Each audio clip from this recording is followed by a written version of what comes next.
கர்த்தருக்கு ஸ்தோத்திரம். வாசிப்போம் மத்தேயு 28:18. அப்பொழுது இயேசு சமீபத்தில் வந்து அவர்களை நோக்கி, வானத்திலும் பூமியிலும் சகல அதிகாரமும் எனக்கு கொடுக்கப்பட்டிருக்கிறது.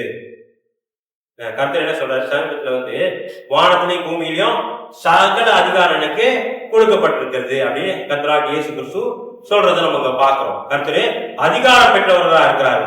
தேவன் பூமியில மாத்திரமல்ல, பூமியில இருந்தாரு, 33 வருஷம் இருந்தாரு, அற்புதங்களை செய்தாரு, அடையாளங்களை செய்தாரு. ஆனா ஆண்டவர் இயேசு என்ன சொல்றாரு? இப்ப வானத்திலையும் பூமியிலையும் கர்த்தர் அதிகாரம் பெற்றவரா இருக்கிறார் நம்ம பார்க்கிறோம். நான் மறுபடியும் வாசிக்கிறேன். அப்பொழுது இயேசு சமீபத்தில் வந்து அவர்களை நோக்கி, வானத்திலும் பூமியிலும் சகல அதிகாரமும் எனக்கு கொடுக்கப்பட்டிருக்கிறது. இயேசுக்கு சகல அதிகாரமும் நமக்கு இயேசுக்கு கொடுக்கப்பட்டிருக்கிறது பார்க்கிறோம். கர்த்தர் தாமே அந்த அதிகாரத்தை யாருக்கு கொடுக்கிறாரு? சீஷர்களுக்கு கர்த்தர் கொடுக்கிறாருன்னு நம்ம பார்க்கிறோம். சீஷர்களுக்கு அந்த அதிகாரத்தை கொடுக்கிறாரு. தேவனை தேடி தேவனோடு ஐக்கியப்பட விரும்புகிறவர்களுக்கு தேவன் என்ன செய்யறாரு? அந்த அதிகாரத்தை கொடுக்கிறாரு. அந்த அதிகாரத்தை கர்த்தர் யாருக்கு கொடுக்கிறாரு? சீஷர்களுக்கு கொடுக்கிறாரு. பூமியில மாத்திரமால வானத்திலையும் வேதவசனத்துல வாசிக்கிறோம், பூமியில எதை கட்டுறீர்களோ அது பரலோகத்திலும் கட்டப்பட்டிருக்கிறோம், பூமியில எதை கட்டவிழ்க்கிறீர்களோ அது பரலோகத்திலும் கட்டவிழ்க்கப்பட்டிருக்கோம்னு நம்ம வாசிக்கிறோம். அப்ப தேவன் என்ன செஞ்சிருக்கிறார்? நமக்கு பூமியிலையும் பரலோகத்தையும் தேவன் என்ன செஞ்சிருக்கிறாரு? ஒரு அதிகாரத்தை கொடுத்திருக்கிறாரு. இயேசு கிறிஸ்து வானத்திலையும் வானத்திலையும் பெரிய அதிகாரத்தை பெற்றவரா இருக்கிறார். பெரிய அதிகாரத்தை பெற்றவரா இருக்கிறார் நம்ம பார்க்கிறோம். மேலும் நம்ம தொடர்ந்து வாசிப்போம். லூக்கா 10:19. இதோ சர்ப்பங்களையும் தேள்களையும் மிதிக்கவும் சத்ருவினுடைய சகல வல்லமைகளையும் மேற்கொள்ளவும் உங்களுக்கு அதிகாரம் கொடுக்கிறேன், ஒன்றும் உங்களை சேதப்படுத்த மாட்டாது. ஆண்டவர் என்ன செய்யறாரு? சர்ப்பங்களையும் பிசாசோட அதிகாரத்தை மேற்கொள்ளும்படியா சீஷர்களுக்கு அதிகாரத்தை கொடுக்கிறாரு நம்ம பார்க்கிறோம். சீஷர்களுக்கு தேவன் அதிகாரத்தை கொடுக்கிறாரு. தேவன் எங்க அதிகாரத்தை பெற்றவராக இருக்கிறாரு? மேலே வானத்திலையும் கீழே பூமியிலையும் அதிகாரம் பெற்றவராக இருக்கிறாரு. அது தேவன் என்ன செய்யறாரு? சீஷர்களுக்கு அதிகாரத்தை கொடுக்கிறாரு. சர்ப்பங்களையும் தேள்களையும் பிசாசோட எல்லா காரியங்களையும் முறியடிக்கவும் தேவன் என்ன செய்யறாரு? அவர்களுக்கு கிருபையை கொடுக்கிறாரு பார்க்கிறோம். தேவன் அவர்களை வெறுங்கையா அனுப்பல. தேவன் சீஷர்களை அனுப்பினாரு, வெறுங்கையா அனுப்பல, அதிகாரத்தை கொடுத்து அனுப்புறாரு.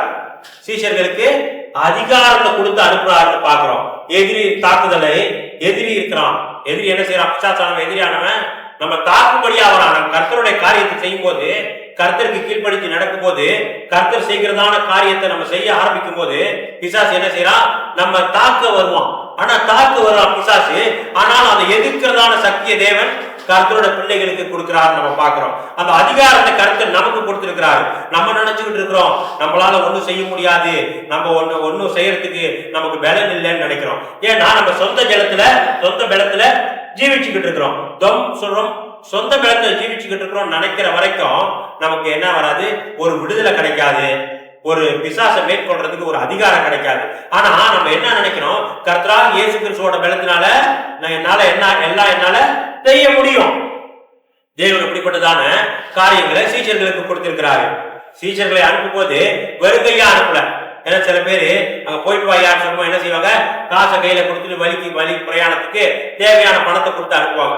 சும்மா அனுப்ப முடியுமா? அனுப்ப முடியாது. அது போல கர்த்தர் என்ன செய்யறாரு? சீஷர்களுக்கு அதிகாரத்தை கொடுத்து அனுப்புறாரு. அந்த அதிகாரம் அவங்கள நடத்தக்கூடியதா இருக்குன்னு பாக்குறோம். மேலும் இருளின் அதிகாரம் நமக்கு மாம்சத்தோடும் ரத்தத்தோடும் போராட்டம் அல்ல, வான மண்டலத்தில் பொல்லாத ஆவிகளோடும் யுத்தம் உண்டு வாசிக்கிறோம். அப்ப அந்த இருளின் அதிகாரம் நம்ம கர்த்தருக்காக பாடுபடும் போது, கர்த்தருக்காக காரியங்களை செய்யும் போது, கர்த்தருக்காக நிற்கும் போது அந்த இருளின் அதிகாரம் என்ன செய்யும்? இருளின் அதிகாரம், அந்த இருளுக்கு ஒரு அதிகாரம் இருக்குது. அந்த அதிகாரத்தோட பிசாசு என்ன செய்யறான்? நம்ம இடத்துல வரான். ஆனா நம்மளுக்கு எப்படிப்பட்ட அதிகாரத்துக்கு இருக்குது? வானத்தையும் பூமியிலையும் சகல அதிகாரம் பெற்றதான கர்த்தராகிய இயேசு கிறிஸ்து நமக்கு ஒரு அதிகாரத்தை கொடுத்திருக்கிறார். அப்ப அந்த இருளுக்கு ஒரு அதிகாரம் இருக்குது. அந்த இருளின் அதிகாரத்தையே மேற்கொள்ளும்படியா கர்த்தரு நமக்கு கிருபை கொடுத்திருக்கிறாரு. நம்ம என்ன நினைச்சுக்கிட்டு இருக்கிறோம், என்னால ஒண்ணும் செய்ய முடியாது, என்னால ஒண்ணும் ஆகாது, என்னால ஒன்னும் காரியங்களை வாய்க்க பண்ண முடியல அப்படின்னு நம்ம நினைச்சுக்கிட்டு இருக்கிறோம். ஆனா அந்த இருளிற்கு ஒரு அதிகாரம் இருக்குது. அந்த அதிகாரத்தையே மேற்கொள்ளும்படியாக கர்த்தரே நமக்கு சத்துவத்தை கொடுத்திருக்கிறார். சர்ப்பங்களை மிதிக்கவும் தேள்களை மிதிக்கவும் கர்த்தர் என்ன கொடுத்திருக்கிறாரு, சத்துவத்தையும் வல்லமையை நமக்கு கொடுத்திருக்கிறாரு. சில வேளைகளில் நம்ம ஆவிக்குரிய ஜீவித்துல தேவன் சொல்றாரு, மாம்சத்தின்படி நடக்காதீங்க, ஆவியின்படி நடங்க அப்படின்னு ஆண்டவர் வலியுறுத்துறத பாக்குறோம். பல இடங்கள்ல தேவன் இந்த வலியுறுத்துறத நம்ம பாக்குறோம். ஆனாலும் நம்ம பல வேளைகள்ல ஆவிக்குரிய ஜீவித்துல முன்னேற செல்லாதபடிக்கு பிசாசானவ தடை பண்ணிக்கிட்டு இருக்கிறான். நம்ம பாக்குறோம், ஒரு தடவை ஆவிக்குரிய ஜீவித்துல ஜீவிப்போம், ஆவியில தேவனோட வார்த்தைகளை கேட்டு நிதானித்து நம்ம வளருவோம், நம்ம கிறிஸ்துக்குள்ள அப்படியா வளருவோம் அப்படின்னு நம்ம நினைக்கிறோம். ஒரு தடவை 2 தடவை செய்யறோம்.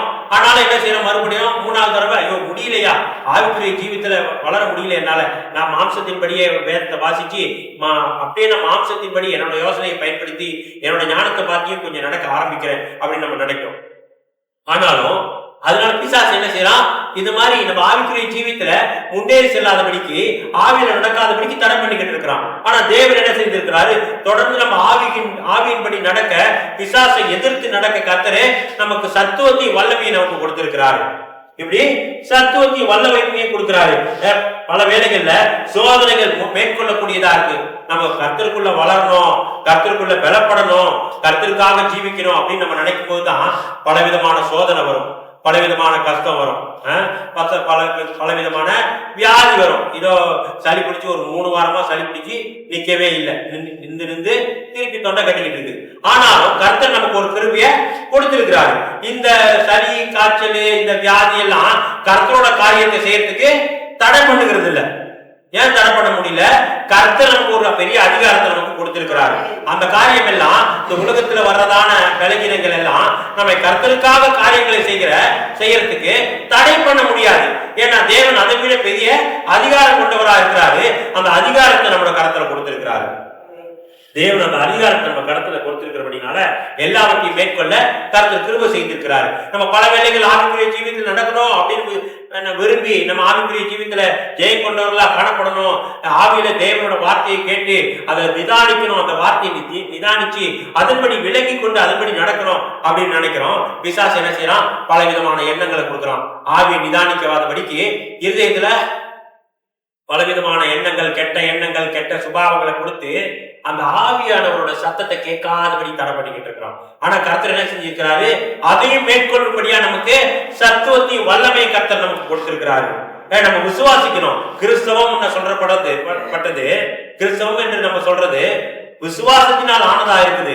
கர்த்தர் நமக்கு சொல்லியிருக்கிறார், சர்ப்பங்களையும் தேள்களையும் சகல பிசாசின் சத்துவத்தின் வல்லமைகளையும் முறியடிக்க கிருபை தந்திருக்கிறான்னு சொல்லியிருக்கிறார். அதை நம்ம விசுவாசிக்கிறோம்.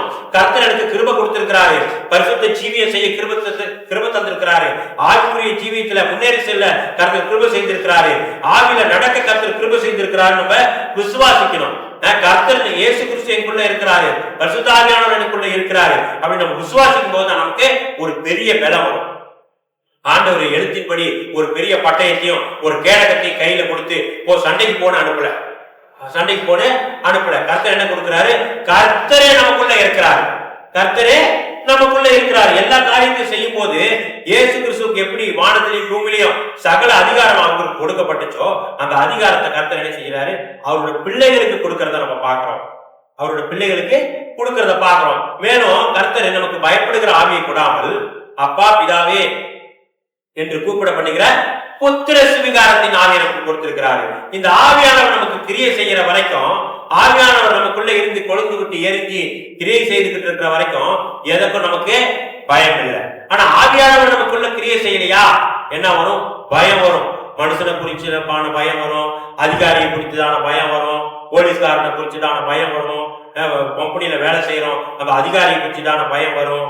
ஏன் பயம் வருது, வேதவசனத்துல வாசிக்கிறோம், மனுஷனுக்கு பயப்பட பயம் கண்ணியை வரி வைக்கும். நமக்கு தேவனுக்கு பயந்து ஜீவிச்சா மனுஷனுக்கு பயந்து ஜீவிக்க வேண்டிய அவசியம் இல்லை. அநேகர் கர்த்தரோட கற்பனையை கை கொள்றது இல்ல, கர்த்தருக்கு பயந்து ஜீவிக்கிறது இல்ல. அதனால யாருக்கு பயந்து ஜீவிச்சுக்கிட்டு இருக்கிறாங்க, அதிகாரிக்கும், உலக மனுஷங்களுக்கும், சொந்தக்காரங்களுக்கும், கூட்டார் உறவினருக்கும், பக்கத்து வீட்டுக்காரங்களுக்கும் என்ன செய்யறாங்க, பார்த்து பயந்து ஜீவிச்சுக்கிட்டு இருக்கிறாங்க. ஏன் பயப்படுறாங்க, ஆண்டவருக்கு பயப்படுறது இல்ல. ஏன் அவங்க வீட்டுல சில காரியம் செய்யறாங்கயா, சில வழிபாடுகள் செய்யறாங்க, நாங்க போய் கலந்துக்கணும், இல்லாட்டி எங்களை சேர்த்துக்க மாட்டாங்க, அது ஒரு பயம். அவங்க பல ரிச்சுவல் செய்வாங்க, அவங்க மதத்தின் சார்ந்தபடி சில ரிச்சுவல், சில சம்பிரதாயங்களை செய்வாங்க. அவங்க கூப்பிட்டுருப்பாங்க, நம்ம என்ன செய்வோம், ஐயோ அவங்க கூப்பிட்டாங்க நான் போய் தான் ஆகணும், இல்லாட்டி என்னை சேர்த்துக்க மாட்டாங்க, எந்த காரியத்திலும் என்னை சேர்த்துக்க மாட்டாங்கன்னு ஒரு பயம் மனுஷனுக்கு. மனசை கூப்பிட்டா நான் கூப்பிடாட்டி என்ன, ஆண்டவர் நம்ம மத்தியில இருக்கிறார். அப்ப என்ன செய்வாங்க, ஐயோ அவங்க பக்கத்து வீட்டுல இருக்கிறாங்க, அவங்க கூப்பிடுறாங்க, சம்பிரதாயம் செய்யறாங்க, அவங்க சில என்ன புகை போட்டு சில காரியத்தை செய்யறாங்க, அந்த காரியத்தை நான் போய் தான் ஆகணும், இல்லாட்டி எனக்கு என்ன மற்ற காரியத்தில் சேர்த்துக்க மாட்டாங்க, இப்படி நினைச்சு என்ன செய்யுது, ஆண்டவருக்கு பயப்படுறது இல்லை. ஆண்டவருக்கு பயந்தா என்ன செய்ய மாட்டாங்க, அந்த மாதிரி சம்பிரதாயம் சாங்கு சடங்கு சம்பிரதாயம் செய்யற இடத்துக்குலாம் போக மாட்டாங்க. ஆனா ஆண்டவருக்கு பயப்படுறது இல்லை. யாருக்கு பயப்படுறாங்க, பக்கத்து வீட்டுக்காரங்களுக்கும் சொந்தக்காரங்களுக்கும் மனுஷங்களுக்கும் பயந்து தவறான காரியங்களை செய்யறது. ஆனா வேதவசனம் என்ன சொல்லுது, மனுஷனுக்கு பயப்படும் பயம் கண்ணிய வருவிக்கும், கண்ணிய வருவிக்கும் நம்ம பாக்குறோம். இப்படி கர்த்தர் நமக்கு அதிகாரத்தை கொடுத்திருக்கிறாரு. அந்த ஆவியானவர் நமக்குள்ள கிரியை செய்யணும்னா முதலாவது கர்த்தருக்கு பயத்தோடு நடுக்கத்தோடு அந்த நம்மளோட ரட்சிப்பு நிறைவேற பிரயாசப்படணும்னு பாக்குறோம். இப்படி அநேக காரியங்கள் நம்ம இந்த உலகத்துல ஜீவிக்கிறோம். அதனால தேவன் நமக்கு இந்த சரீரத்தை கொடுத்திருக்கிறாரு.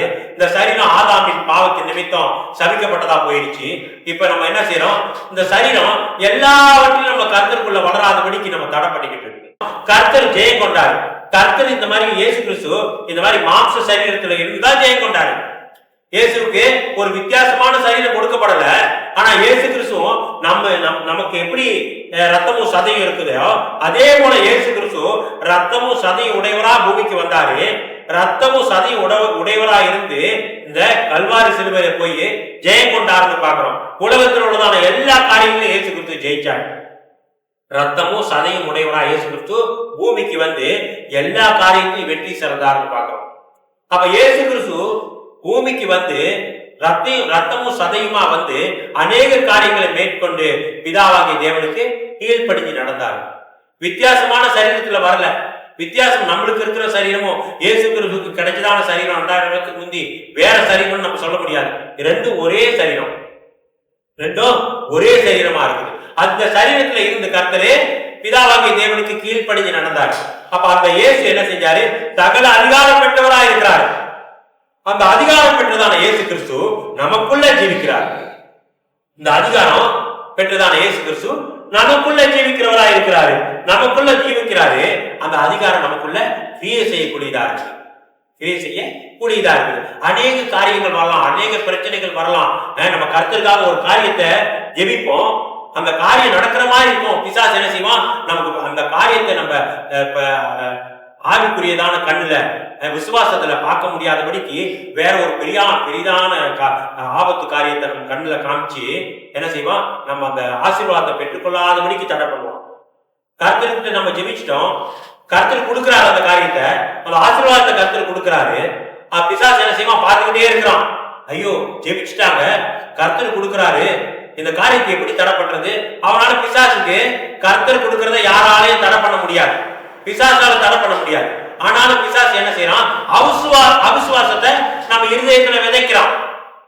அவிசுவாசத்தை இருதயத்துல விதைக்கிறான். எப்படி அவிசுவாசத்தை பிசாசு நம்முடைய இருதயத்துல விதைக்கிறான், நம்ம ஒரு நல்ல காரியங்கள் நினைச்சு அது கிடைக்கும், கர்த்தர் அந்த காரியத்தை ஆசீர்வதித்திருக்கிறாரு, கர்த்தர் அதை தருகிறாரு அப்படின்னு சொல்லி கர்த்தரே விசுவாசம் உள்ள இருதயத்தை நமக்கு தந்திருக்கிறாரு, ஜெபிக்கவும் கிருபை தந்திருக்கிறாரு.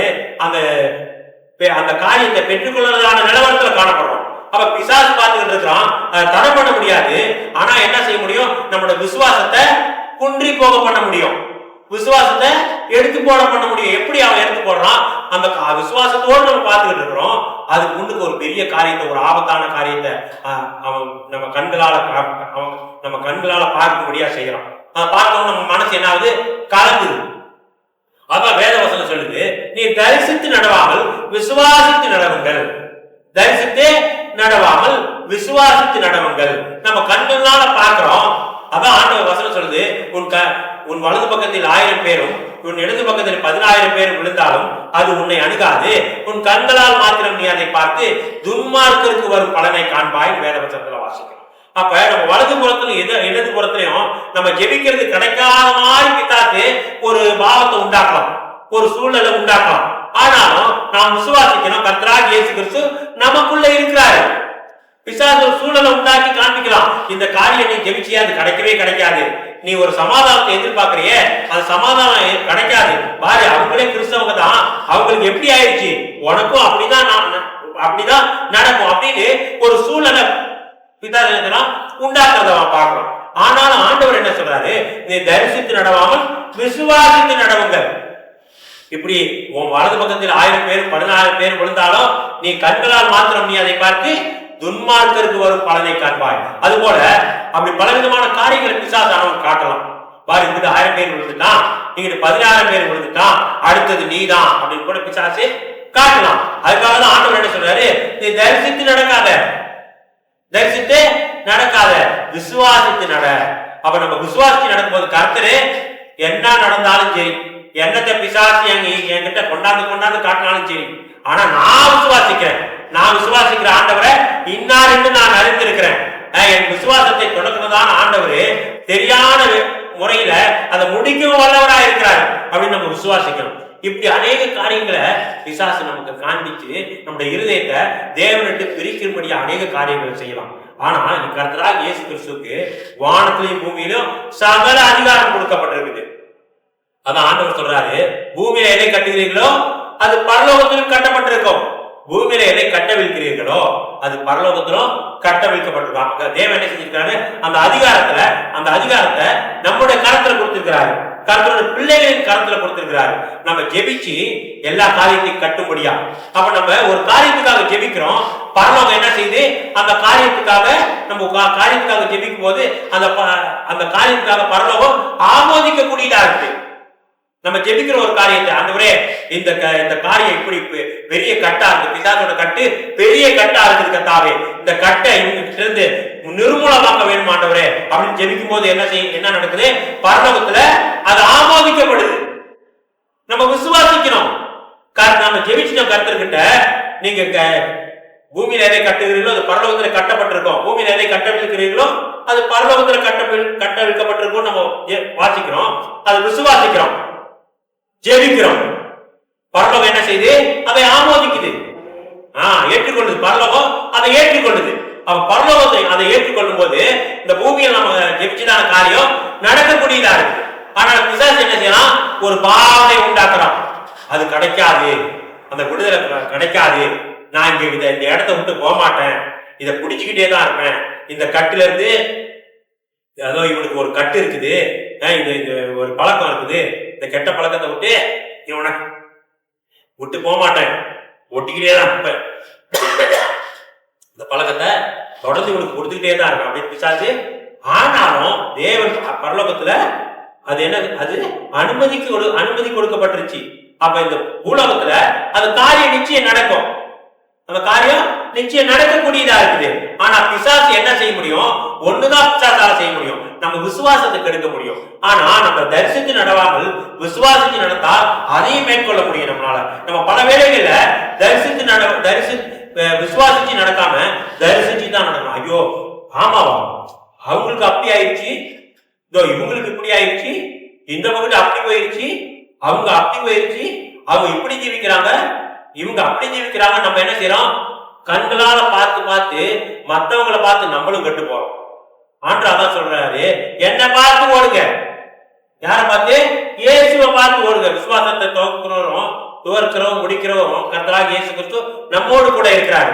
அநேக வேளைகளில் நம்ம மனுஷங்களை பார்த்துக்கிட்டு இருக்கிறோம், எல்லாரும் மனுஷங்களை பார்த்துக்கிட்டு இருக்கிறோம். மனுஷங்களை பார்த்துக்கிட்டு இருந்தாக்கா மனுஷன் ஒரு தோல்வியுற்றவனா இருக்கிறான், மனுஷன் தோல்வி அடைஞ்சவனா இருக்கிறான். ஆதாம் எப்படிப்பட்டவனா இருக்கான், தோல்வி அடைஞ்சவனா இருக்கிறான். ஒருவேளை ஆதாமு தேவன் உருவாக்குறதான முதல் மனுஷனா இருக்கலாம், ஏவாது ஆண்டவர் உருவாக்குறதான முதல் மனுஷியா இருக்கலாம். ஆனாலும் 2 பேரும் எப்படிப்பட்டவர்களா இருக்கிறாங்க, தோல்வி அடைஞ்சவர்களா இருக்கிறாங்க, தேவனுக்கு கீழ்ப்படியாதவர்களா இருக்கிறாங்க, பாவத்துல விழுந்தவர்களா இருக்கிறாங்க. ஆனா 2ஆம் ஆதாமாகிய கர்த்தராகிய இயேசு கிறிஸ்து ஜெயம் கொண்டவரா இருக்கிறார். அப்ப நம்ம ஆதாம நோக்கி ஓடணுமா, இயேசு கிறிஸ்துவை நோக்கி ஓடணுமா? நம்ம ஆதாம நோக்கி ஓடின காலம் போதும்.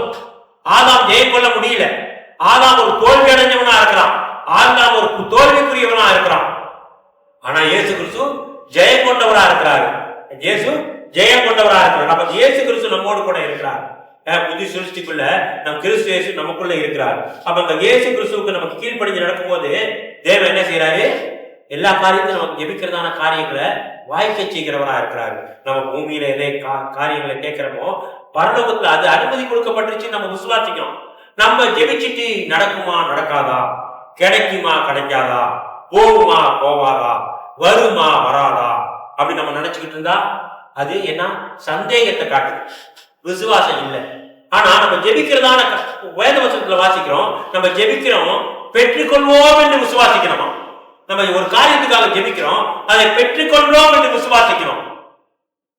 விசுவாசிக்கும் போது கர்த்தர் என்ன செய்வாரு? அதை கொடுக்கக்கூடியவரா இருக்கிறார். நம்ம ஜெபிச்சு கூட்டு கிடைக்குமா கிடைக்காதா, வருமா வராதா, தருவாரா தரமாட்டா, இப்படி நம்ம அவிசுவாசமா நினைச்சுக்கிட்டு இருந்தா அநேக வேலைகள்ல கர்த்தர் அந்த இயேசு பூமியில இருக்கும்போது நம்ம பார்க்கிறோம், பல இடங்கள் நம்ம பார்க்கிறோம் அவிசுவாசம் குறைவுனால அந்த இடத்துல அநேக அற்புதங்களை செய்ய முடியல. வேதவசனத்துல வாசிக்கிறோமா இல்லையா? அநேக அவிசுவாச குறைவுனால அந்த இடத்துல தேவன் அநேக அற்புதங்களை செய்யல. அப்ப விசுவாசம் நமக்கு ரொம்ப முக்கியம். நம்ம ஜெபிக்கிறதான காரியம் பெற்றுக்கொண்டோம் விசுவாசிக்கணும். அப்படிப்பட்ட அதிகாரத்தை கர்த்தர் நமக்கு கொடுத்திருக்கிறார். இப்ப நம்மளோட தேவனுடைய ராஜ்யம் பொருள் கொடுத்த காரியம் இந்த பூமியில நம்ம பார்த்து தெரிஞ்சு தடவி கண்டு உணர்ந்து கொள்ளக்கூடியதான காரியம் இல்லை. அது நம்ம ஆவிக்குள்ள உணரக்கூடியதான காரியமா இருக்குது. அப்ப ஆவிக்குள்ள உணர்ந்து நம்ம செயல்படக்கூடிய காரியமா இருந்தா நம்ம தேவனோட ஐக்கியப்பட்டிருக்கும் போது அந்த உணர்வுலாம் நமக்கு தொடர்ந்து அந்த விசுவாசம் வர்த்திக்க பண்ணும்படியா கர்த்தர் காரியங்களை செய்வார். நம்ம ஆவியானவரோட ஐக்கியம் இல்லாம உலகத்திலேயே ஐக்கியப்பட்டிருந்தாக்கா நம்ம இப்படிப்பட்டதான ஜெயஜீவியம் நம்மளால செய்ய முடியாது. இந்த அதிகாரமா நம்ம காணப்பட முடியாது. நம்ம கர்த்தருக்காக அதிகாரமா இருக்கணும், செயல்படணும்னா தேவனோட ஐக்கியப்படணும். நம்ம தொடர்ந்து வாசிப்போம். யோவான் 14 அதிகாரம் 13-14. யோவான் 14 அதிகாரம் 13-14. நீங்கள் என் நாமத்தினாலே எதை கேட்பீர்களோ குமாரனில் பிதா மகிமைப்படும்படியாக அதை செய்வேன். என் நாமத்தினாலே நீங்கள் எதை கேட்டாலும் அதை நான் செய்வேன். என்ன சொல்றாரு? இயேசு கிறிஸ்துவோட நாமத்துல நம்ம எதை கேட்கிறோமோ அதை பிதாவாகிய தேவன் செய்வார். அந்த இயேசு கிறிஸ்துவோட நாமம் மேஜிக் இல்ல. அந்த இயேசு கிறிஸ்துவோட நாமம் பரலோகத்துக்கு தெரியும். இயேசு கிறிஸ்துவோட நாமம் பரலோகத்துல தெரியும். இயேசு கிறிஸ்துவோட நாமம் நம்மளோட பேர் ஒரு வேலை பரலோகத்துல தெரியாம இருக்கலாம். ஆனா இயேசு கிறிஸ்துவோட நாமத்தை நம்ம பயன்படுத்தி ஜெபிக்கும் போது பரலோகத்துக்கு தெரியும். இயேசு கிறிஸ்துவோட நாமம் பூமியிலையும் தெரியும், பரலோகத்திலையும் இயேசு கிறிஸ்துவோட நாமத்துக்கு வல்லமை இருக்குது. அந்த இயேசு கிறிஸ்துவோட நாமத்துக்கு அது ஒரு மெஜிக் இல்ல. அது அங்கீகரிக்கப்பட்டிருக்கு, எல்லா இடத்துலயும் அங்கீகரிக்கப்பட்டிருக்குது. மேலே வானத்திலையும் கீழே பூமியிலையும் சகல அதிகாரம் இயேசுவோட நாமத்துக்கு கொடுக்கப்பட்டிருக்குது. அந்த இயேசுவோட நாமம் கொடுக்கப்பட்டிருக்கபடினால பூமியிலையும் பரலோகத்திலையும் கொடுக்கப்பட்டிருக்கிறதுபடினால இயேசுவோட நாமத்தை நம்ம சொல்லி ஜெபிக்கும் என்ன நடக்குது? ஒரு அற்புதம் நடக்கக்கூடியதா இருக்குது. உலகத்துல அநேக பேர் இருந்து செத்தாங்க. அப்போஸ்தலர்களும் நிறைய பேர் இருந்தா செத்தாங்க. அவங்க பேரை சொல்லி ஜெபிக்க முடியுமா? ஜெபிக்க முடியாது. இப்ப உலகத்துல புத்தர் காந்தி எல்லாம் இருந்தாங்க தான். அவங்க சில நல்ல காரியங்கள் செஞ்சுட்டு போயிருக்காங்க. அவங்க பேரை சொல்லி ஜெபிக்க முடியுமா? புத்தர் காந்தி பேர்லாம் சொல்லி ஜெபிக்க முடியுமா? ஜெபிக்க முடியாது. இயேசுவோட பேர் தான், இயேசுவோட நாமம் தான் பரலோகத்திலையும் செல்லும், பூமியிலையும் செல்லும். அப்ப இயேசுவோட நாமத்தை பயன்படுத்தி நாம் ஜெபிக்கும் போது அற்புதம் நிச்சயமா நடக்கும். ஏன் நம்ம அற்புதம் நடக்கும்? அது இயேசுவோட நாமத்தை பயன்படுத்தணும். நம்ம காந்தியோட நாமத்தோ மத்த யாரோட நாமத்தையோ பாவிச்சு நம்ம ஜெபிக்கல. மற்றவங்க மனுஷங்களோட நாமத்தை பயன்படுத்தி நம்ம ஜெபிக்கல. யாரோட நாமத்தை பயன்படுத்துறோம்? இயேசு கிறிஸ்துவோட நாமத்தை நம்ம பயன்படுத்துறோம். இயேசு கிறிஸ்துவோட நாமத்தை நம்ம பயன்படுத்தி ஜெபிக்கும் போது பரலோகம் என்ன செய்யும்? அதுக்கு காரியங்களை வாய்க்கும்படியா காரியங்களை செய்யக்கூடியதா இருக்குன்னு பார்க்கிறோம். அந்த தேவதூதர்களும் அதுக்கு என்ன செய்வாங்க? ரெஸ்பான்ஸ் பண்ணுவாங்க. பரலோகமும் அதுக்கு ரெஸ்பான்ஸ் பண்ணக்கூடியதா இருக்குது. பிசாசு என்ன செய்யும்? பயந்து ஓடக்கூடியதா இருக்கு. என்னத்துக்காக? இயேசுவோட நாமத்துக்கு. இயேசுவோட நாமத்துக்கு பயந்து ஓடக்கூடியதா இருக்குது. வேற நாமத்தை சொன்னா பிசாசு பயந்து ஓடாது. இயேசுவோட நாமத்தை சொல்லும் போது பிசாசு என்ன செய்யும்? வேதவசம் பிசாசான ஒரு வழியாய் வருவான், 7 வழியாய் வருவான். ஒரு வழியா தான் கூட்டமா ஏறி, அப்ப 7 பிசாசு வந்திருக்கான். 7 பிசாசு என்ன செய்யறான்? வந்திருக்கிறான். ஓடும்போது கூட்டத்து ஒரே வழியா ஓட முடியாது. ஏன்னா இயேசுவோட பிரகாசம் தாங்க முடியல. பிசாசுக்கு இயேசுவோட பிரகாசம் தாங்க முடியல. நேரா ஒரே வழியில பிச்சுக்கிட்டு 7 பக்கம் ஓடுறான். பிசாசு ஒரு வழியா தான் வந்திருக்கிறான். ஆனா இயேசுவோட நாமத்தை கேட்டவுடனே என்ன செய்யறான்? 7 பக்கமா பிச்சுக்கிட்டு ஓடுறான் பிசாசு. அப்படி இயேசுவோட நாமத்துக்கு இப்படி பெரிய வல்லமை இருக்குது. பிசாசு என்ன செய்யறான்? பிசாசு பயந்து ஓடக்கூடியவனா இருக்கிறான். நம்மளுக்கு அநேக வேலைகள்ல பலவிதமான காரியம் நம்ம நினைச்சபடி நடக்காது. நம்ம நினைச்சிருப்போம் இப்படி, ஆனா வித்தியாசமா நடக்கக்கூடியதா இருக்குது.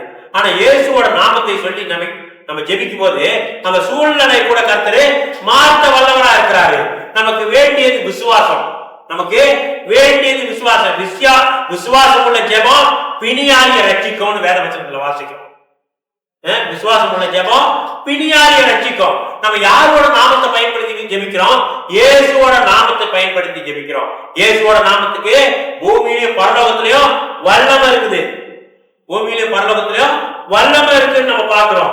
என்னதான் ஆகாத காரியமா இருந்தாலும், என்னதான் எப்படிதான் அது நடக்காது அந்த மாதிரி நம்ம நினைச்சாலும், ஆனா இயேசுவோட நாமத்தை பயன்படுத்தினா அது நிச்சயமா நடக்கும். ஏன்னா இயேசுவோட நாமத்துக்கு வல்லமை இருக்குன்னு பார்க்கிறோம். தொடர்ந்து நம்ம வாசிக்கிறோம். மார்க் 16:17-18. மார்க் 16:17-18. விசுவாசிக்கிறவர்களால் நடக்கும் அடையாளங்களாவன, என் நாமத்தினாலே பிசாசுகளை துரத்துவார்கள், நவமான பாஷைகளை பேசுவார்கள், சர்ப்பங்களை எடுப்பார்கள், சாவுக்கு ஏதுவான யாதொன்றையும் குடித்தாலும் அது அவர்களை சேதப்படுத்தாது, வியாதியஸ்தர்கள் மேல் கைகளை வைப்பார்கள், அப்பொழுது அவர்கள் சொஸ்தம் அடைவார்கள். யாருக்கு ஆண்டவர் சொல்றாரு? விசுவாசிக்கிறவர்களால் நடக்கும் அடையாளங்கள். நாம் தேவனை விசுவாசிச்சா போதும். தேவனை விசுவாசிக்கிறவர்களால இப்படிப்பட்டதான காரியம் நடக்கக்கூடியதா இருக்குது. பிசாசுகளை துரத்த முடியும், வியாதியஸ்தரை குணமாக்க முடியும், அந்நிய பாஷையில பேச முடியும், நவமான பாஷையில பேச முடியும். நம்ம நடக்கும்போது ஒரு பாதுகாப்பு கிடைக்கக்கூடியதா இருக்குது. எப்பொழுது? இயேசுவோட நாமத்துல நம்ம ஜெபிக்கும் போதும், இயேசுவோட நாமத்தை சொல்லும் போதும் இப்படிப்பட்டதான பலவிதமான அற்புதங்களை கிடைக்கக்கூடியதா இருக்குது. இயேசு சீஷர்களை அனுப்பும் போது வெறும் கையா அனுப்பல, அதிகாரத்தை கொடுத்து அனுப்பி இருக்கிறார். அநேகருக்கு இந்த அதிகாரத்தை தேவன் கொடுத்திருக்கிறாரு. இது தெரியல. நான் போனா நடக்குமா? அப்படிதான் கேட்டாரு மோசே. என்ன செய்யறாரு? நான் போனா நடக்குமா? நான் போனா நம்புவாங்களா? நான் போனா கேட்பாங்களா அப்படின்னு மோசேவுக்கு ஒரு சந்தேகம் இருந்துச்சு. போனா கேட்பாங்களா ஆண்டவரே? நான் போனா நடக்குமா அப்படின்னு கேட்கிறாரு. உடனே ஆண்டவர் எனக்கு கொடுத்தாரு, உன் கையில இருக்கிறது என்ன? கோல். இந்த கோலை கீழே போடு, இது சர்ப்பமா மாறும். ஒரு அற்புதத்தை பார்த்தா இந்த ஜனங்க என்ன செய்வாங்க? எதுக்கும் மசிய மாட்டாங்க. ஒரு அற்புதம் நடந்தா கூட்டமே அங்கதான் இருக்கும். ஒரு அற்புதம் நடந்தா கூட்டமே அங்கதான் இருக்கும். ஏன்னா அற்புதம் நடக்குது. அப்புறம் மோசே என்ன செஞ்சாரு? போய் போட்டாரு, கோலை தூக்கி போட்டாரு. பார்வோன் மத்தியில கோலை தூக்கி போடுறாரு. கோலை தூக்கி போட்டா என்ன நடந்துச்சு? அந்த கோல் சர்ப்பமா மாறிடுச்சு. அப்புறம் எகிப்துல உள்ள எல்லா மந்திரவாதியும் வந்துட்டான். ஏன்னா கோலை தூக்கி போடுறதுதான் ரொம்ப சின்னாங்க. கோலை தூக்கி போடுறதுதான் ரொம்ப சின்னாங்க. அது திருப்பி பிடிக்கிறது தான் கஷ்டம். அந்த கோலை திருப்பி பிடிக்கிறது தான் கஷ்டம். எல்லாம் சேர்ந்து மோசையை கோலை போட்டவுடனே அங்க உள்ள எகிப்தில் உள்ள மந்திரவாதி எல்லாம் சேர்ந்து என்ன செய்யலாம்? அவன் கோலை தூக்கி போடுறான். எல்லா கோலும் சர்ப்பமாயிடுச்சு. இப்ப என்ன நடக்குது? என்னடா எல்லா கோலும் மோசை போட்ட கோல் தான் சர்ப்பமாயிடுச்சுன்னு பார்த்தா அங்க உள்ள மந்திரவாதிங்க போட்ட கோலும் சர்ப்பமாயிடுச்சு. ஆனா பார்த்துக்கிட்டு தான் மோசை போட்ட கோல் பாம்பா மாறி சர்ப்பமா மாறி அங்க கொண்டாந்து போட்டானே அந்த மந்திரவாதிங்க, எல்லா சர்ப்பத்தையும் முழுங்குது. மோசையோட கோல் சர்ப்பமா மாறி அங்க உள்ள எல்லா பாம்பையும் முழுங்கக்கூடியதா இருக்கு. அப்புறம் மோசை என்ன செய்யறாரு? அதை வாழை பிடிச்சி எடுத்துட்டாரு. ஆனா மற்றவங்க வாழை பிடிச்சி எடுக்க முடியலையா? அவங்க கோலெல்லாம் மோசைய கோலுக்குள்ள இருக்குது. இப்படி அற்புதம் அடையாளத்தை தேவன் என்ன செஞ்சாரு? அற்புத அடையாளம் செஞ்சாரு, பாதுகாப்பு கொடுத்தாருன்னு பாக்குறோம். நம்ம ஆண்டவர் பாதுகாப்பு கொடுக்கிறாரு. மோசே தான் போனாரு. என்னன்னு போனாரு? அடையாளம். என்ன ஆண்டவரை சொல்றது? கேட்டானா என்ன சொல்றது? தேவன் அடையாளத்தை கொடுத்தாரு. இதே போல நம்மளும் என்ன நினைச்சுட்டு இருக்கோம்? இப்ப நான் போனா நடக்குமா? நான் ஜெபிச்சா நடக்குமா? நான் ஜெபம் பண்ண ஆண்டவர் செய்வாரா? ஏன் சொஸ்தமா? எல்லாம் என்ன நினைச்சு, நம்ப நம்ப நம்ப நான் செய்யறேன், நான் ஜெபிக்கிறேன், நான் காரியங்களை செய்யறேன், நானு போறேன், நான் வரேன் அப்படின்னு நினைச்சுக்கிட்டு சுயத்துலதான் நினைக்கிறாங்க, சொந்தமா அவங்க செய்யறாங்கன்னு நினைச்சுக்கிட்டு இருக்கிறாங்க. ஆனா நமக்குள்ள இருந்து நம்ம இயேசு கிறிஸ்து நமக்குள்ள இருக்கிறாரு. அந்த இயேசு கிறிஸ்து நமக்குள்ள இருக்கிறபடினால அந்த நாமத்தை சொல்லி ஜெபிக்கும் போது அற்புதம் நடக்கும், அடையாளம் நடக்கும், வியாதியஸ்தர்கள் குணப்படுவாங்க, பிசாசு நடுங்கி ஓடும். எதனால நடக்குது? கிறிஸ்து இயேசு நமக்குள்ள இருக்கிறார். கிறிஸ்து இயேசு நமக்குள்ள இருக்கிறபடினால இந்த காரியம் எல்லாம் நடக்கக்கூடியதா இருக்கு. அப்ப நம்ம யாரா இருக்கோம்? தேவனோட பிரதிநிதியா இருக்கும், பரலோகத்தின் பிரதிநிதியா இருக்கும். அப்ப நம்ம தொடர்ந்து பரலோகத்தின் பிரதிநிதியா இருக்கணும்னா என்ன செய்யணும்? தேவனுக்கு எல்லாவற்றிலும் கீழ்ப்படிஞ்சு நடக்கக்கூடியவர்களா இருக்கிறோம். நம்ம வாசிக்கிறோம் 2 கொரிந்தியர் 5:20 ஆனபடினாலே தேவனானவரை எங்களுக்கு கொண்டு புத்தி சொல்லுகிறது போல நாங்கள் கிறிஸ்துவுக்குள்ளாக ஸ்தானாதிபதியாய் இருந்து தேவனோட ஒப்புரவாகுங்கள் என்று கிறிஸ்துவின் நிமித்தம் உங்களை வேண்டிக் கொள்கிறோம். நம்ம எப்படிப்பட்டவர்களா இருக்கோம்? தேவனுடைய ஸ்தானாதிபதிகளா இருக்கோம். பரலோகத்தோட ஸ்தானாதிபதிகளா நாம் காணப்படுறோம். பரலோகத்தோட ஸ்தானாதிபதிகளா இருக்கிறோம். தேவன் எந்த அதிகாரத்தை பத்தி பேசிக்கிட்டு இருக்கிறோம்? பூமிக்குரிய அதிகாரத்தை பத்தி நம்ம பேசல, பரலோகத்தின் அதிகாரத்தை குறிச்சு நாம் பேசிக்கிட்டு இருக்கிறோம். பரலோகத்தோட அதிகாரத்தை குறிச்சு நாம் கர்த்தரோட அதிகாரத்தை குறிச்சு பேசிக்கிட்டு இருக்கிறோம். பிதாவின் சித்தத்தை குறித்து நாம் பேசிக்கிட்டு இருக்கிறோம். பரலோகத்தின் வல்லமைகளை குறித்து பேசிக்கிட்டு இருக்கிறோம். பரலோகத்தின் வார்த்தைகளை குறித்து நாம் பேசிக்கிட்டு இருக்கிறோம். யாரா இருக்கும்? நம்ம தேவனோட பிரதிநிதியா இருக்கிறோம். இப்படி தேவன் அவரோட பிரதிநிதியா நம்மளை வைத்திருக்கிறாரு. எல்லா காரியத்தையும் கர்த்தர் நமக்குள்ள இருந்து செய்ய வல்லவரா இருக்கிறாரு. நம்ம பார்க்கிறோம், தொடர்ந்து பார்க்கிறோம். நாம் தொடர்ந்து இந்த அதிகாரத்தை பெற்று இருக்கிறோம். இதனால நம்ம சில காரியங்கள் கர்த்தருக்கு பிரியமா ஜீவிச்சு கர்த்தரோட வழிகளை நம்ம நடக்கும் போது கர்த்தர் எல்லாவற்றையும் நமக்கு செய்ய வல்லவரா இருக்கிறாரு. நம்ம அற்புதம் செய்ய முடியுது, அதிகாரம் செய்ய முடியுது, வியாதியஸ்தரை குணமாக்க முடியுது, பிசாசு நம்ம ஜெபிச்சா ஓடுறோம், இதெல்லாம் நடக்குது சரிதான். ஆனாலும் நம்ம தொடர்ந்து அந்த அதிகாரத்துக்கு கீழ்ப்படிஞ்சு நடக்கணும். நமக்கு ஒரு அதிகாரத்தை கர்த்தர் கொடுத்திருக்கிறாரு. ஆனா தேவனுக்கு ஒரு அதிகாரம் இருக்குது. அந்த அதிகாரத்துக்கு நாம் என்ன செய்யணும்? கீழ்ப்படிஞ்சு நடக்கணும். அப்பதான் தொடர்ந்து இந்த காரியத்தை தொடர்ந்து கர்த்தருக்காக செய்ய முடியும். நம்ம கர்த்தருக்கு கீழ்ப்படியாம நானே ராஜா, நானே மந்திரி, நானே எல்லாம் செஞ்சுட்டேயா, நான் குணமாக்கிட்டேன், நான் விடுதலை கொடுத்துட்டேன், என்னை கண்டாலே பிசாசு ஓடுவான் அப்படின்னு நம்ம சுயத்துல பேசிக்கிட்டு தான் நடக்குமா? நம்ம தொடர்ந்து கர்த்தருக்கு எல்லாவற்றையும் கீழ்ப்படிஞ்சு நடக்கணும். அந்த அதிகாரத்துக்கு நம்ம என்ன செய்யணும்? கீழ்ப்படிஞ்சு நடக்கக்கூடியவங்களா இருக்கிறோம். நாம் முதலாவது கர்த்தருக்கு கீழ்ப்படிஞ்சு நடக்கிறோம். கர்த்தரோட வார்த்தையை அறிஞ்சிருக்கணும். ஆவியின் பட்டயம், ஆவியானவரோட பட்டயம் எது? ஆவியின் பட்டயம் கர்த்தரோட வேதம். அந்த வேதத்தை அறிஞ்சவர்களா இருக்கணும். வேதத்தை தெரியாம ஒரு காரியம் நம்ம செய்ய முடியாது.